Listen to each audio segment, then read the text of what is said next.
बिस्मिल्लाहिर्रहमानिर्रहीम। अस्सलाम वालेकुम नाज़रीन, उम्मीद है आप सब लोग खैर खैरियत से होंगे। इस वक्त एक तूफ़ान बरपा है और ये तूफ़ान इस हवाले से बरपा है कि क्या सवात में जो 13 से 14 लोग पानी में बह गए, क्या उनको बचाया जा सकता था? वो उनको तो बचाया नहीं जा सका, लेकिन इस वक्त जो इंतज़ामिया है वो अपने आप को बचाने के लिए रंग बिरंगे बयानात दे रही है। और इस हवाले से हमने जो डाटा इकट्ठा किया है, वो डाटे में जो जो चीज़ें मौजूद हैं वो सुन के आपके औसान ख़ता हो जाएंगे। एक सबसे पहला डाटा जो हमने हासिल किया है वो होटल के बाहर लगे हुए CCTV कैमरे के टाइमर से लिया है कि कब कितने बजे क्या हुआ। इसके साथ ही जो दूसरा डाटा हमारे पास आया है वो है ऑफिशियल रिकॉर्ड जो कि इंतज़ामिया के पास मौजूद है, और तीसरा रेस्क्यू 1122 के डायरेक्टर ने दिया है कि किस वक्त उन्हें कॉल आई और क्यों इंतज़ामिया लेट हुई। लेकिन इस वीडियो के अंदर हम आपको सिर्फ ये बताने नहीं जा रहे कि ये इनको क्यों बचाया गया है, 1122 क्यों लेट हुई या दीगर इस तरह की चीज़ें। मैं आपको दिखाऊंगा नक्शा, और वो नक्शा जिसके अंदर आपको पता चलेगा कि क्यों मानसून जोन के अंदर सवात की कुछ तहसीलें नहीं थीं और वहाँ पे कितने बारिश हुई, और वो बारिश किस तरीके से कहाँ से होती हुई वहाँ पर कितनी देर में पहुँची, और वहाँ पे मेट डिपार्टमेंट यानी कि महकमा मौसमियात के कितने यानी 3 दफातर कहाँ मौजूद थे, और इनको बचाया जा सकता था तो क्यों नहीं बचाया गया और इसके अंदर कौन जिम्मेदार है। और इसके साथ मैं आपको वो मिसाल बताऊंगा जो अभी 2 दिन पहले हुई है कि किस तरह इसी तरह सैलाब के अंदर फंसे हुए एक शख्स को जब उसने कॉल की तो 1 मिनट के अंदर अंदर वो शख्स वहाँ से रेस्क्यू कर लिया गया था। उसके पीछे क्या कहानी है ये भी बताता हूँ, लेकिन सबसे पहले मैं आपको बता दूँ कि ये जो अमवात हुई हैं 13, 14 या 12, ये डिफरेंट नंबर्स आ रहे हैं डिफरेंट जगहों पे, लेकिन क्या ये बच सकते थे? और इसके ऊपर जो तनकीद की जा रही है वो प्रोविंशियल गवर्नमेंट का जो एमरजेंसी रिस्पांस है उसके ऊपर तनकीद की जा रही है। लोग वहाँ पर जो मौजूद थे वो ये कह रहे थे कि 2 घंटे तक वहाँ पे इंतज़ार करते रहे, लेकिन ये एक रैंडम आइडिया है। अगर हम फुटेज देखें तो उसके मुताबिक 9:37 पे जो दरिया यानी रिवर बेड है वो खुश्क था, उस वक्त तक पानी वहाँ पर मौजूद नहीं था, और उसके बाद 9:45 सिर्फ 8 मिनट के अंदर हम ये देखते हैं कि पानी ड्रामेटिकली उसकी सतह ऊंची होना शुरू हो गई। इसके साथ अब वो सतह तो ऊंची हो गई, लेकिन उस CCTV फुटेज के अंदर वो कॉल रिकॉर्ड नहीं हुई जो कि 1122 को की गई थी, वो कहीं और रिकॉर्ड हो रही थी। और वो कहानी आप सुनेंगे तो आप खून के आंसू रोएंगे कि ये कौम और इस कौम को बचाने वाले लोग कितने ज़्यादा गाफिल हैं अपनी जिम्मेदारियों से। हुआ क्या कि फर्स्ट कॉल जो है 9:49 पे, CCTV फुटेज आपको बता रहा है कि 9:37 के ऊपर जो है पानी खुश्क था, और 9:45 8 मिनट के बाद पानी आ गया। जब 9:45 पर पानी आया तो 4 मिनट बाद 9:49 के ऊपर 1122 को कॉल रिसीव हो चुकी थी। और वहाँ पे क्या होता है, वहाँ पे होती है एक खौफनाक किस्म की मिसकम्युनिकेशन। जब किसी भी सीट के ऊपर कोई भी प्रोफेशनल नहीं बैठा हुआ होगा तो इस तरह की मिसकम्युनिकेशन एक आदत बन जाती है, और जो गफलत और लापरवाही है वो आपकी रगों में शामिल हो जाती है। अब यहाँ पे हुआ क्या कि जो ऑपरेटर कॉल को रिसीव कर रहा था उसने इतनी संगीन गलती की, या वो अपनी गर्दन बचाने के लिए या डिपार्टमेंट अपनी गर्दन बचाने के लिए उसकी इस तरह की गलतियों को सामने लाने की कोशिश कर रहा है। जनाब उसने नेचर ऑफ एमरजेंसी को ही मिसकॉन्सेप्ट किया और मिसअंडरस्टैंड किया, और उसने जनाब मिसअंडरस्टूड इस तरह किया कि उसको ये पता ही ना चला कि जनाब ये रेस्क्यू ऑपरेशन है और कुछ लोग इस वक्त दरिया के पानी में फंसे हुए हैं। उसने उसको मेडिकल इशू समझ के वहाँ पर एम्बुलेंस भेज दी, और जनाब 9:56 पे यहाँ पे अगर हम ये देखें तो इन्होंने अपना जो रिस्पॉन्स टाइम है कि हमने जनाब आपको 7 मिनट के बाद मदद दे दी थी, और वहाँ पे जिंदा लोगों को उठाने के लिए एम्बुलेंस पहले पहुंची हुई थी। ये एक अजीब किस्म का गज़ब है, क्या वो लाशें उठाने आए थे या जिंदा लोगों को दरिया से निकालने के लिए। अब ये काम हो गया 9:56 पे। अब वो आते हैं और आके देखते हैं कि जनाब ये तो कहानी मुख्तलिफ है, यहाँ तो आपको डिज़ास्टर रेस्क्यू व्हीकल चाहिए जिसके अंदर आपको जनरेटर भी चाहिए, जिसमें आपको बोट्स भी चाहिए और आपको दीगर सामान रस्सी समेत हर तरह की चीज़ चाहिए, तो फिर आप इस काबिल होंगे कि आप उनको बचा पाएँ। और फिर उसका ऑर्डर दिया गया।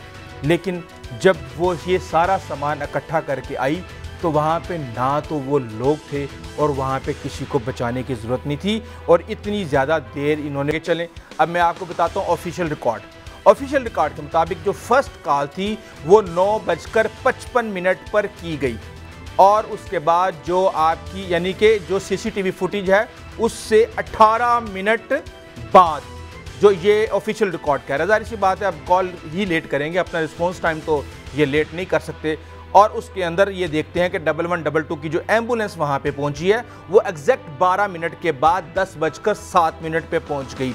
रेस्क्यू एफर्ट वहाँ पे स्टार्ट कर दी गई, उसके अंदर ट्यूब्स भी थी और दीगर चीज़ें थी, और उनके थ्रू रेस्क्यू को स्टार्ट कर दिया गया। और ये जो रेस्क्यू स्टार्ट किया गया, ये रेस्क्यू टीम के वहाँ पहुँचने के तकरीबन 8 मिनट बाद, यानी 12 मिनट वहाँ पे पहुँचने का और 8 मिनट रेस्क्यू एफर्ट स्टार्ट करने का, 20 मिनट उनको लगे रेस्क्यू एफर्ट को स्टार्ट करने के लिए। और उसके बाद वो कहते हैं कि जनाब जब हमने रेस्क्यू एफर्ट स्टार्ट की तो एग्जैक्ट उसके 21 मिनट बाद वो रिवर बेड जो है वो दरिया अपने साथ बहा के ले गया और उसको एरोड कर दिया। और उसके बाद उन्होंने कहा कि जनाब आप वो फुटेज देखें, वो फुटेज में एक आ रहा है, एक कश्ती आ रही है, और उस कश्ती के साथ वो 4-5 लोग जो थे वो एकदम से जो पानी में बहे थे, उन 4 में से 3 को बचा लिया गया। अब जबकि जो हमारे पास इंफॉर्मेशन आ रही है वो कश्ती वहाँ पे एक मौजूद लोकल की थी जिसने वहाँ पे उनको बचाने की कोशिश की, और वो देखते हैं कि उन्होंने 3 से 4 लोगों को वहाँ पे कुछ लोगों को बचा भी लिया, अदरवाइज़ वो कुछ लाशें निकालने में ज़रूर कामयाब हो गए। अब यहाँ पे एक सवाल पैदा होता है कि यार ये दरिया था, वहाँ के लोग तैराक थे, वो वहाँ पे पानी के अंदर छलांग मार के वहाँ तक रस्सा ले जाने में कामयाब क्यों नहीं हुए? तो इसका जवाब ये है कि जनाब जो दरियाए सवात है, एक तो इसका बहाव बहुत ज़्यादा तेज़ होता है और दूसरा इसके अंदर पत्थर बहुत ज़्यादा होते हैं, जिसकी वजह से इसको आप ये कह सकते हैं कि ये unsuitable for divers and motor boats, इन दोनों के लिए ना वहाँ पे मोटर बोट चल सकती और ना ही वहाँ पे डाइवर जो है वो कूद सकते। अब अगला सवाल आता है कि आपके पास रोप गन नहीं थी। जाहिर सी बात है आपने रेस्क्यू करना है, आपके पास रोप गन होनी चाहिए रस्सी फेंकने के लिए, तो वो आप फेंक सकते हैं। तो इसका जवाब जनाब उन्होंने ये दिया कि हमारे पास रोप गन मौजूद थी, 100 मीटर तक उसकी रेंज है, लेकिन वो रोप गन के लिए हमें कोई ना कोई ऐसा एंकर चाहिए था, ऐसा पॉइंट चाहिए था जिसको हम निशाना लेके मारते और वो जाके उसके अंदर फंस जाता। तो वहाँ पे तो जनाब सिर्फ उनके पैरों के नीचे पत्थर और रेत थी जो कि पानी मुसलसल बहा रहा था, वो उसको तो कुछ हो नहीं सकता था। इसलिए इस ऑप्शन को दूसरे पॉइंट तक पहुँचने के लिए इस्तेमाल नहीं किया गया। अब अगला सवाल पैदा होता है कि जनाब आपने हेलीकॉप्टर क्यों नहीं इस्तेमाल किया? उन्होंने कहा जी मौसम ही ख़राब था, बारिश का मौसम है, जाहिर सी बात है बारिश के मौसम के अंदर कहाँ फ़िज़ाई चीज़ें हो सकती हैं। लेकिन एक बात आप याद रखिएगा कि जो रेस्क्यू होता है ना, वो रेस्क्यू 95% जो होता है वो हादसा पेश आने से पहले की तैयारी होती है कि किसी भी आप अनजानी वाक़े को कवर करने के लिए, उसको रेस्क्यू करने के लिए, वहाँ पे मदद पहुँचाने के लिए कितना तैयार है। तो आपको एटलीस्ट 95% वहाँ पे तैयार होना चाहिए, और जो 5% होता है वो होता है आपका रिस्पॉन्स। यहाँ हम ये देख रहे हैं कि ना ही तैयारी थी और ना ही रिस्पॉन्स था, दोनों चीज़ों में ये बुरे तरीके से नाकाम हो गए। देखें आम तौर पे अभी सवाल ये पैदा हो रहा है, इससे पहले कि मैं आपको बताऊं कि ये एकदम से 8 मिनट में इतना बड़ा रेला कैसे आ गया, मैं आपको ये बता दूं कि इसको बचाया कैसे जा सकता है। देखें कम्युनिटी बेस्ड डिज़ास्टर मैनेजमेंट होती है, कैलाश में चतराल के अंदर ये सिस्टम जो है राइज है। 2015 के अंदर जो बम्बूरत का मुकाम है वैली में, वहाँ पे एक बड़ा सैलाब आया, लेकिन जो अप स्ट्रीम पे रहने वाले लोग थे उन्होंने फौरी तौर पे डाउन स्ट्रीम के ऊपर ये मैसेज पहुँचा दिया कि जनाब बहुत बड़ा रेला और सैलाब आ रहा है, यहाँ से निकलो। और उसके बाद हमने देखा कि इंतहाई खौफनाक रेले के बावजूद एक भी जान वहाँ पर ज़ाया नहीं हुई। अब सवात की अगर हम बात करें, देखिए सवात का जो इलाका है वो 5000 स्क्वायर फुट के ऊपर वो मौजूद है, किलोमीटर के ऊपर, और उसके अंदर तकरीबन 26 लाख लोग वहाँ पे रहते हैं। और मेट डिपार्टमेंट के जो असल चीज़ है, मेट डिपार्टमेंट के वहाँ पे 3 ऑब्जर्वेटरीज हैं और ये 3 ऑब्जर्वेटरी कहाँ पे हैं? एक कलाम ऊपर है, उसके बाद एक मालम जब्बा में मौजूद है और एक सैदो शरीफ में मौजूद है। अब 28 जून को उन्होंने ये बता दिया था कि एक मगरबी वेव पहुँच रही है, इसलिए आप एहतियाती तदाबीरें कर लें। लेकिन आगे से अब आप अगले हालात सुन लें जनाब। बात यह है कि ये सवात वैली जो थी ये मानसून जोन से बाहर थी, यानी कि यहाँ पे कहा जा रहा था कि मानसून की बारिशें यहाँ पे नहीं आएंगी। लेकिन हमने ये देखा, अगर आप मैप के ऊपर देखें तो कलाम के अंदर यहाँ पे बारिश आई है, मालब जब्बा के अंदर 42 mm बारिश आई है और हमने ये देखा कि सैदो शरीफ के अंदर तकरीबन 46 mm बारिश आई है। और यहाँ पे पहाड़ों पे होने वाली जो बारिश है उससे 6738 क्यूसिक का एक रेला वहाँ पे कलेक्ट हुआ। लेकिन ये कोई एक रेला नहीं आया, ये यहाँ पे आप ये देख लें कि चैप्रियल, निंगोले, बरियाम, मालम जब्बा, ख्वाजा खेला, मटा, ये यहाँ से छोटी छोटी पानी की ट्राइब्यूटरी आई हैं। लेकिन वो ट्राइब्यूटरी एट अ टाइम आ रही थी उस स्ट्रीम के अंदर और जैसे ही वो सारी पहुँची हैं तो एकदम से पानी का जो बहाव है वो वहाँ पे बहुत ज़्यादा तेज़ हो गया। और वो तेज़ हुआ, अब जाहिर सी बात है पानी तो पहुंच गया 8 मिनट में, 10 मिनट में, 15 मिनट में, 20 मिनट में। लेकिन वहाँ पे जो इतने बड़े बड़े साइंसदान बिठाए हुए हैं आपने मौसम के बारे में पेशन गोई करने के लिए, क्या उनको ये नहीं पता कि यहाँ पे जनाब 42 mm बारिश हो गई, यहाँ पे 46 mm बारिश हो गई और ये सारे का सारा पहाड़ी इलाका है, पानी यहाँ से नीचे उतरेगा और फौरी तौर पर वहाँ पर पहुँचेगा, तो वहाँ पर बताना किसका जिम्मेदारी थी? और एक सवाल का जवाब अगर आप ढूंढ लें कि आपको ख्वाजा खेला, चारबाग और मट्टा के अंदर जो के लोग वहाँ पे मौजूद हैं उन्होंने मंगोरा के लोगों को टाइम पर बताया कि नहीं बताया कि जनाब यहाँ पे रेला और पानी आ सकता है? और अगर बताया तो फिर मंगोरा के लोगों ने इसके ऊपर क्या एक्शन लिया, ये ही इसकी कहानी है। लेकिन आपको बता दूँ कि एक्शन होता क्या है जनाब। एक्शन के बारे में अगर आपने जानना है तो मैं आपको बताता हूं कि इस वक्त चीन के अंदर 13 मरकज़ी दरिया हैं जो इस वक्त तुग़यानी का शिकार हैं। 1,68,000 लोग बल्कि 80,000 लोग वहाँ पे पानी में मुख्तलिफ सैलाबी सूरत हाल के अंदर फंसे हुए हैं। 70,000 को तो उन्होंने यूँ चुटके बजाते ही रेस्क्यू कर लिया।